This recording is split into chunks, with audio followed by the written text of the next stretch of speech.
ಕೆಲವೊಂದು ಪ್ರಾಣಿಗಳನ್ನ ಭೇಟಿಯಾಡಲು ಕೋವಿಯ ಅವಶ್ಯಕತೆ ಇರುವುದಿಲ್ಲ ಮಂಜುಳಾ. ಮೊನ್ನೆ ನಮ್ಮ ಗ್ರಾಮಕ್ಕೆ ವ್ಯಾಘ್ರ ಬಂದಿದೆ ಅಂತೆ. ಆ ವ್ಯಾಘ್ರಕ್ಕೆ ಸಾಕಷ್ಟು ಹಸುಗಳು ಬಲಿಯಾಗಿರುವಂತೆ. ಹೌದಾ? ಈ ವಿಷಯನ ನಾನು ಕೇಳಿರ್ಲಿಲ್ಲ. ಕೇಳುತ್ತಾ ಹೋಗೋ ವಿಷಯ ಇನ್ನೂ ಭಯಂಕರವಾಗಿದೆ. ಅಷ್ಟು ಭೀಕರದ ವಿಷಯವೇ? ವ್ಯಾಘ್ರದ ಕೃತ್ಯಗಳು ಭಯಂಕರ ಮಂಜುಳಾ. ಮೊನ್ನೆ ವ್ಯಾಘ್ರದ ಠಾಣದಲ್ಲೊಂದು ಮುಗ್ಧ ಹಸುವನ್ನು ಕಂಡೆ. ಆ ಹಸು ಇಂದು ದೈವಾವಶ. ಆದರೆ ಆ ಹಸುವಿನ ಬಳಿ ವ್ಯಾಘ್ರ ಇಲ್ಲದು ಕಂಡು ನನ್ನ ಮನಸ್ಸಿಗೆ ನೆಮ್ಮದಿಯಾಯಿತು. ಅಷ್ಟು ಭಯಂಕರವಾದ ವ್ಯಾಘ್ರವೇ? ವ್ಯಾಘ್ರದ ಕೃತ್ಯಗಳು ಭಯಂಕರ ಮಂಜುಳ. ಆದರೆ ಮುಖ ಮಾತ್ರ ಗೋಮುಖ. ನಾಗರಾಜ್, ಗೋಮುಖ ವ್ಯಾಘ್ರ ಏನ್ ಹಾಸ್ಯ ಮಾಡ್ತಾ ಇದ್ದೀರಾ? ಹಾಸ್ಯವಲ್ಲ ಮಂಜುಳ, ನಿಜ ಜೀವನದ ಸ್ವಾರಸ್ಯವಿದು.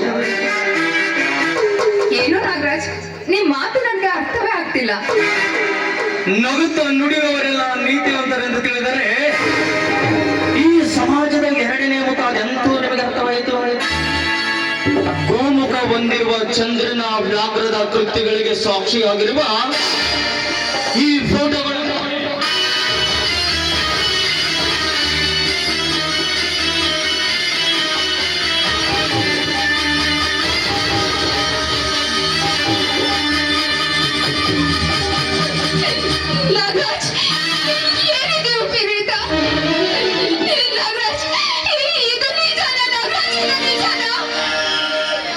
ಪ್ರತ್ಯಕ್ಷ ಸಾಕ್ಷಿಗೆ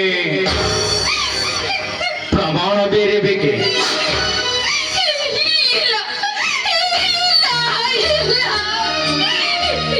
ಈ ಫೋಟೋಗಳನ್ನ ನನ್ನ ಕಣ್ಣಾರೆ ನೋಡಲಾರೆ.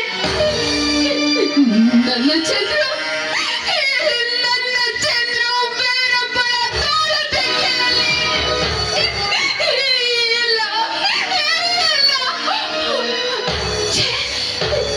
ಇದನ್ನ ಊಹೆ ಮಾಡ್ಕೊಳ್ಳೋದಕ್ಕೂ ಸಾಧ್ಯವಾಗ್ತಾ ಇಲ್ಲ ನಾಗರಾಜ್. ಇದನ್ನ ಊಹೆ ಮಾಡ್ಕೊಳ್ಳೋದಕ್ಕೂ ಸಾಧ್ಯವಾಗ್ತಾ ಇಲ್ಲ. ನೋಡಿದೆಯ ಮಂಜುಳ ನಿನ್ನ ಚಂದಿರುವಿನ ಚಂಚಲತೆಯನ್ನ? ಅವನು ನಿನ್ನ ಜೊತೆ ಪ್ರೇಮದ ನಾಟಕವಾಡಿದ್ದು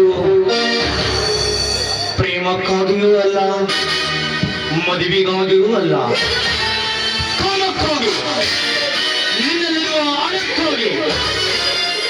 ಇಂದಿನ ಸೋಮಾರಿ ಬಿಕಾರಿಗಳು ದುಡಿಯದೆ ದಿಢೀರ್ನಂತೆ ಶ್ರೀಮಂತರಾಗಲು ಪ್ರೀತಿ, ಪ್ರೇಮ, ಪ್ರಣಯ ಅಂತ ಯೋಚಿಸುವ ಪ್ರಥಮ ಯೋಜನೆ ಇದು. ನಿಜ ನಾಗರಾಜ್, ನಿಜ. ಸರ್ಪದವರ ನೋಟ ನೋಡು ಮಾರಿ ಹೋಗಿದೆ. ಆದ್ರೆ ಆ ಸರ್ಪದ ವಿಷದ ಹಲ್ಲುಗಳನ್ನೇ ಮರೆತೋಗಿದೆ. ಸರಿಯಾದ ಸಮಯ ಬಂದು ಆ ಸರ್ಪದ ಸ್ನೇಹನ ಸರಿಸಿದಿರ. ನಿಮಗೆ ಧನ್ಯವಾದಗಳು, ಧನ್ಯವಾದಗಳು. ಇದರಲ್ಲಿ ಧನ್ಯವಾದ ಪ್ರಶ್ನೆ ಏನು ಬಂತು ಮಂಜಳ? ಹಸಿವಿನಂತೆ ಮುಗ್ಧವಾಗಿರುವ ನಿಮ್ಮಂತ ಯುವತಿಯರನ್ನ ಅಂತ ವ್ಯಾಘ್ರದ ಬಾಯಿಗಳಿಂದ ಬಿಡಿಸಿಕೊಳ್ಳುತ್ತಾ ಬರುವುದೇ ನಮ್ಮಂತ ರಕ್ಷಕರ ಕಾರ್ಯ. ನೋಡು ಮಂಜ, ಚಂದ್ರುವಿನ ಬಣ್ಣವಂತೂ ಬಯಲು ಮಾಡಿ ತೋರಿಸಿದೆ. ಈಗಲಾದರೂ ಅರಿತೆ ನಡತೆ ತಪ್ಪಿದ ಹೆಣ್ಣಿನ ಬಾಳು ಹುಳ ಬಿದ್ದ ಹಣ್ಣಿನ ಹೋಳಿನಂತೆ. ಉಪಯೋಗಿಸಲು ಬಾರದು, ಅತ್ತ ಎಸೆಯಲು ಬಾರದು. ಹೌದು ನಾಗರಾಜ್, ನೀವು ಹೇಳ್ತಾರೋ ಮಾತು 100ಕ್ಕೆ 100ರಷ್ಟು ಸತ್ಯ ಇದೆ. ಒಂದು ಹೆಣ್ಣಿನ ಬಾಲ ಕಣ್ಣಿದ್ದ ಹಾಗೆ, ಆ ಕಣ್ಣನ್ನೇ ಕಳ್ಕೊಂಡ ಹೆಣ್ಣಿಗೆ ಯಾರು ಮರು ಜೀವನ ನೀಡೋರು ಇಲ್ಲ. ಆದ್ರೆ ಅವಳ ಜೀವನ ಅಧೋಗತಿಗೆ ಕಾಣಿಸುವಂತ ಕಾಮಾಂತರ ತುಂಬಿದ್ದಾರೆ ಈ ಜಗದಲ್ಲಿ.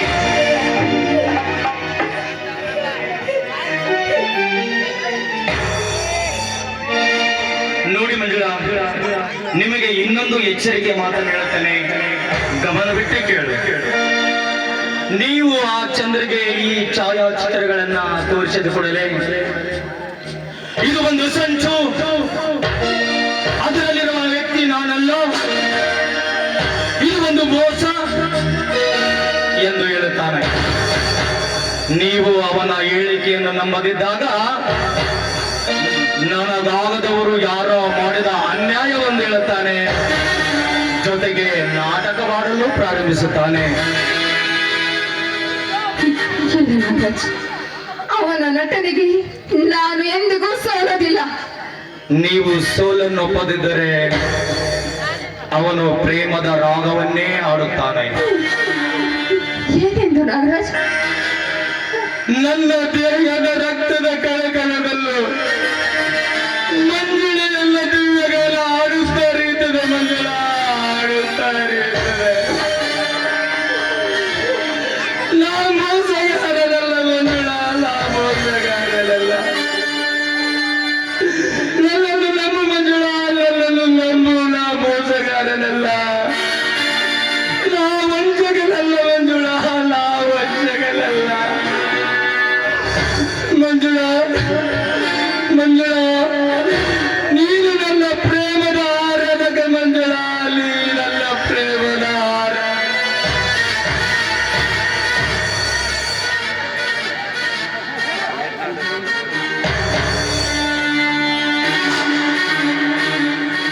ಅಂತ ನಟಿಸಿ ನಿಮ್ಮನ್ನು ನಂಬಿಸಲು ಪ್ರಯತ್ನಿಸುತ್ತಾನೆ. ನೀವು ನಂಬಬೇಡಿ. ಇಲ್ಲ, ನಂಬುವುದಿಲ್ಲ. ಆಪತ್ಕಾಲದಲ್ಲಿ ಬಂದು ನನ್ನ ಮಾನ ಪ್ರಾಣ ಎರಡನ್ನು ಕಾಪಾಡಿದಿರ. ನಿಮ್ಮದಷ್ಟು ಕೃತಜ್ಞತೆಗಳು ಹೇಳಿದ್ರು ಕಮ್ಮಿದೆ.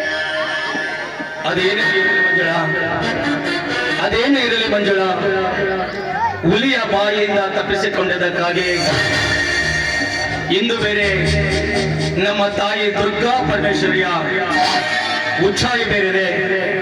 ಅವಳಿಗೆ ಹೋಗಿ ನಮಸ್ಕಾರ ಮಾಡಿ ನೀವು ಆಯಾಗ ನಿಧಿ ಮಾಡಿ. ಆಪತ್ತೊದಗಿದಾಗ ನನ್ನನ್ನು ಸ್ಮರಿಸಿ ನಿಮ್ಮ ರಕ್ಷಣೆಗಾಗಿ ಸದಾ ಇರುತ್ತೇನೆ. Always with in you Manjula. Don't worry, ನಾನಿನ್ನು ಬರಲೇ. ಬಾಯ್.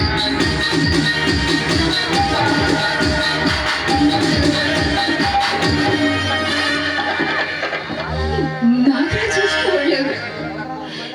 ಆಪತ್ಕಾಲದಲ್ಲಿ ಬಂದು ನನಗೆ ಸಹಾಯ ಮಾಡಿದ್ದಾರೆ. ಛೆ! ಯಾವ ನೀರಿನಲ್ಲಿ ಯಾವ ಮೊಸಳೆ ಇದೆಯೋ ಯಾರು